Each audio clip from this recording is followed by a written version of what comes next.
Olá, amados, tudo bem? Estamos de volta para aquele nosso momento de revisão, né? Da aula 57.2, falando da regência verbal, parte 1, tá certo? Por que é necessária essa questão da regência? Você vai ver quem é que está no comando. Você lembra lá da pessoa que está no comando de quê? De uma orquestra, o maestro. Então, ele vai dando as ordens e os outros vão obedecendo, tá certo? Então, o verbo não vai ser diferente. Você tem que saber qual o significado dele, se ele pede ou não preposição. Se ele não pedir preposição, já sabe que ele é verbo transitivo direto. Ou ele pode ser aquele de sentido completo, que é o verbo intransitivo. Ou o quê? Verbo transitivo direto e indireto, que é aquele quando pede dois complementos, um sem preposição e outro com preposição. Então, vamos lá começar a nossa revisão. Então, de olho na tela, nós temos aqui, né, a regência verbal.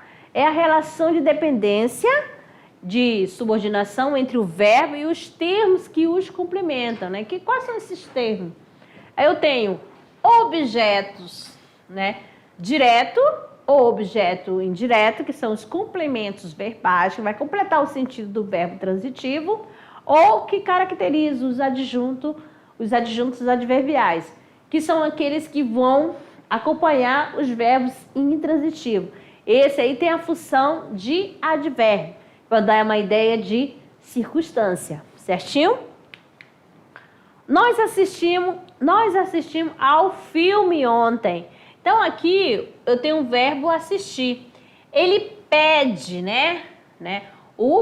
Aqui, o complemento verbal, tá certo? Ele veio com auxílio de preposição. Então, esse verbo é verbo transitivo indireto.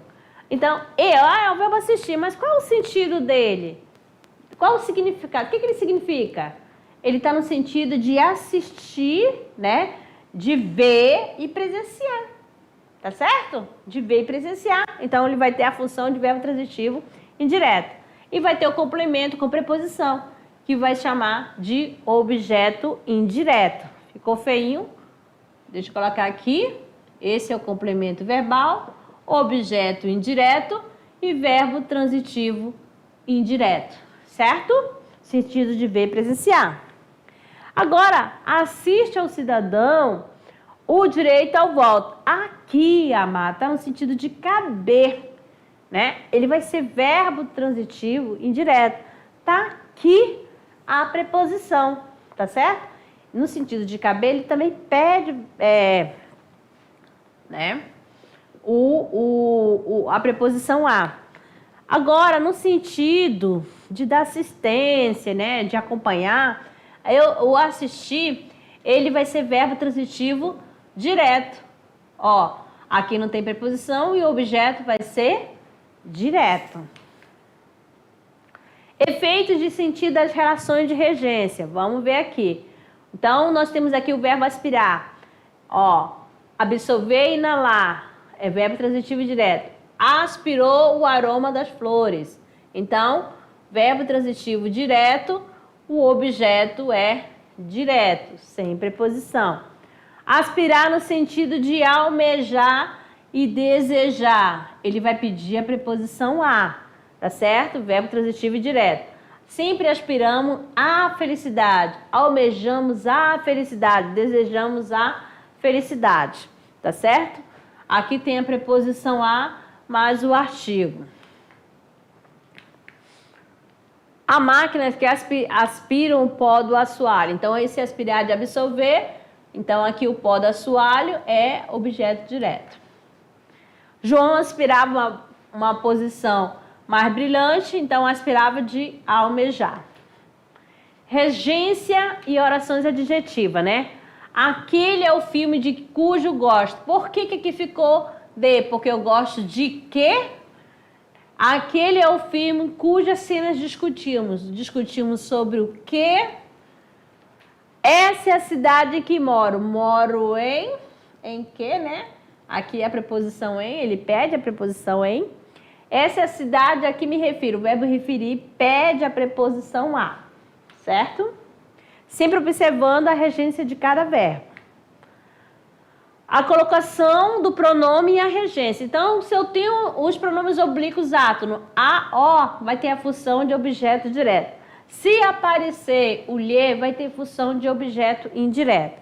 Olha aqui, informei o professor, isso aqui é objeto direto, informei o. Informei a professora, informei a. Informei ao professor, informei-lhe, objeto indireto.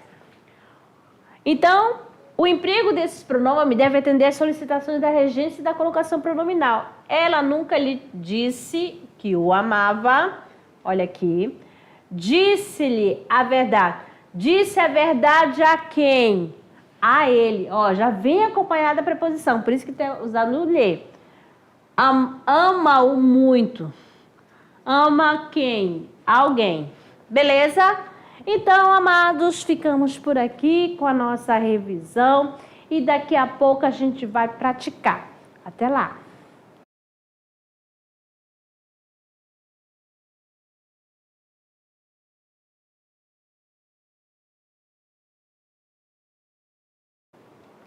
Olá, amadinhos! Chegou o grande momento, né, do nosso Tirando Dúvidas, resolução de atividade de sala. Vamos? Na prática, amadinho, para ver se realmente entendeu. Nós temos aqui, né, da banca FATEC, de São Paulo, vestibular da FATEC. Levante e pegue um sorvete para mim. Sim, mestre.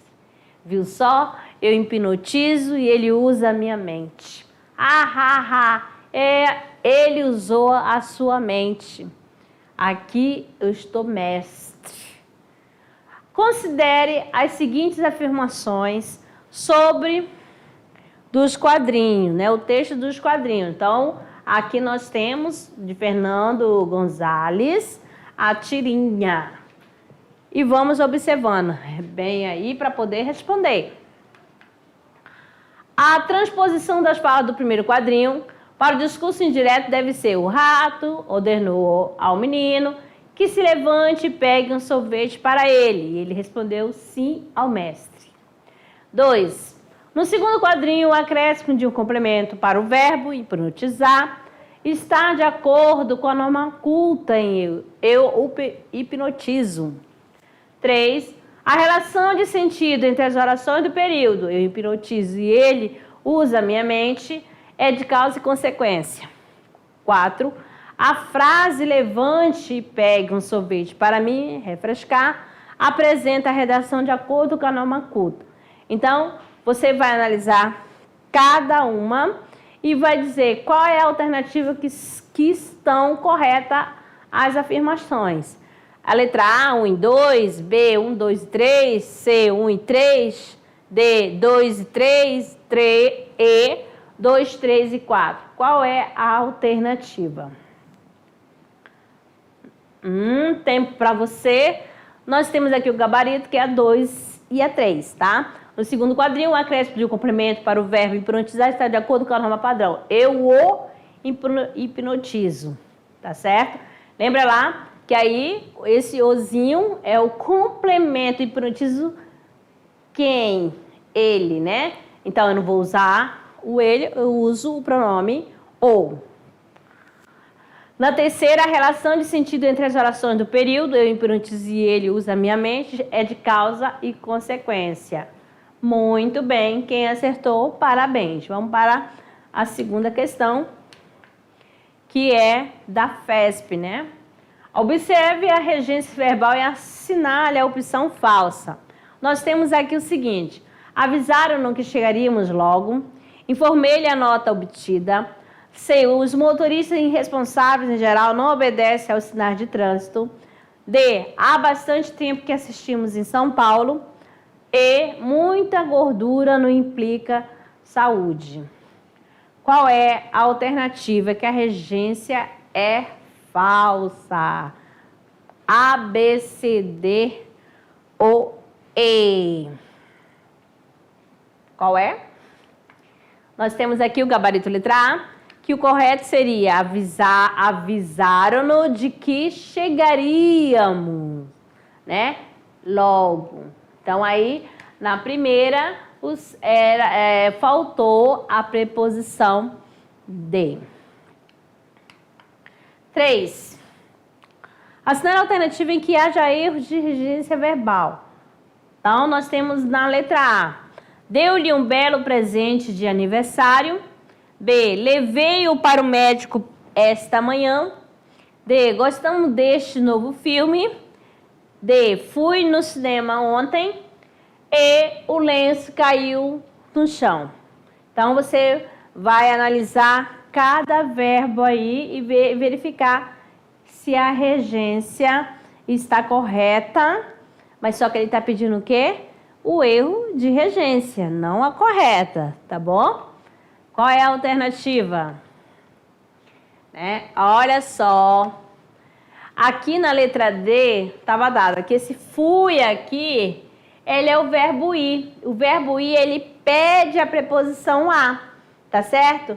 Ó, fui ao banheiro, fui à feira, fui ao cinema. E aqui, o que ele fez? Que ele fez uso? Ele fez uso do em. E o verbo ir, ele pede a preposição a, não a preposição em, tá certo?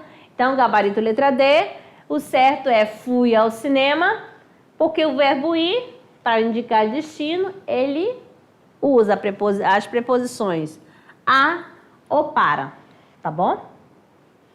4. Da PUC. A frase em que a relação entre os verbos e o seu complemento está corretamente expressa.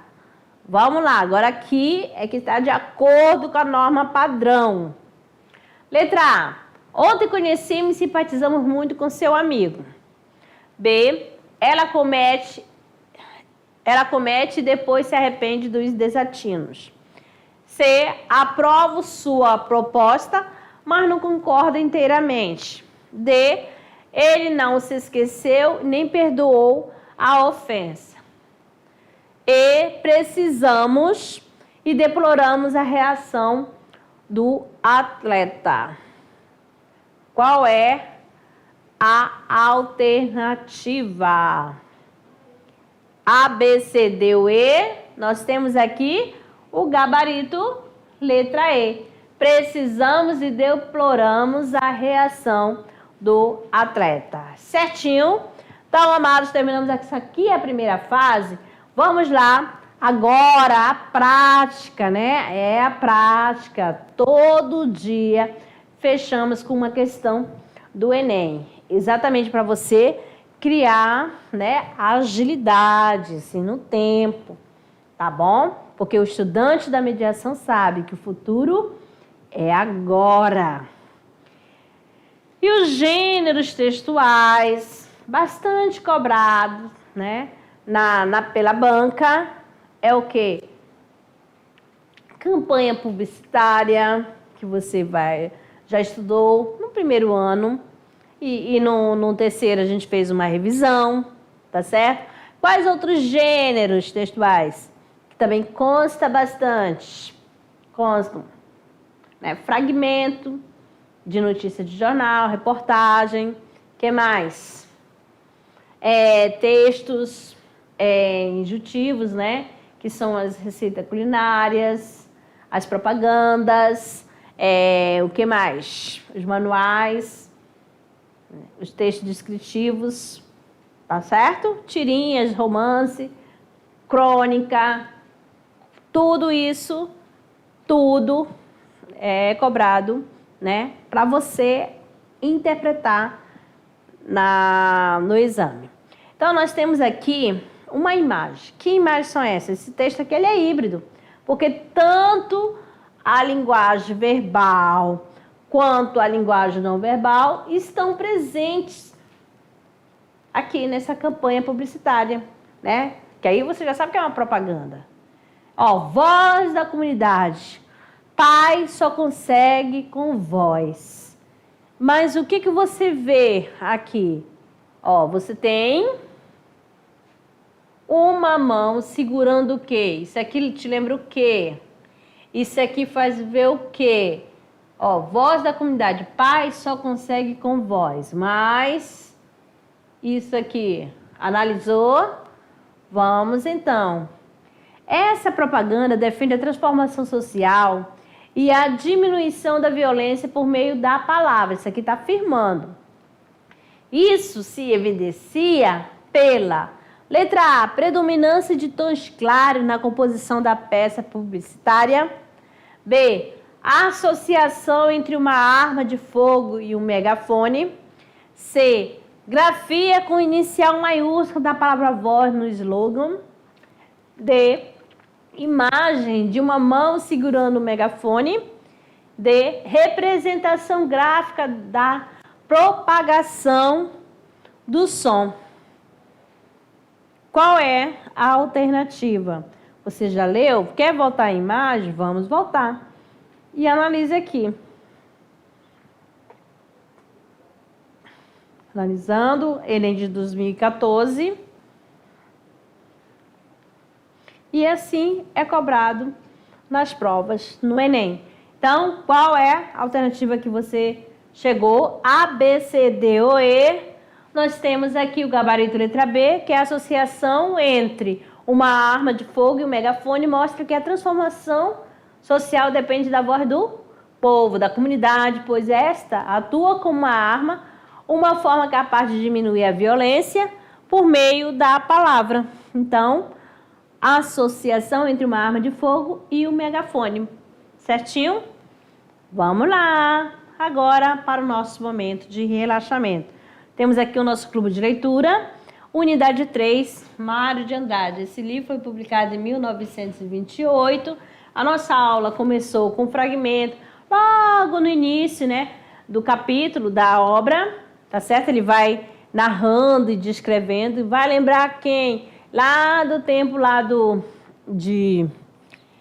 livro do José de Alencar, que ele vai narrando, vai descrevendo a Iracema, a Virgem dos Lábios de Mel, e aqui Macunaíma, o Mário de Andrade também, na abertura da obra, ele vai fazendo essa narração.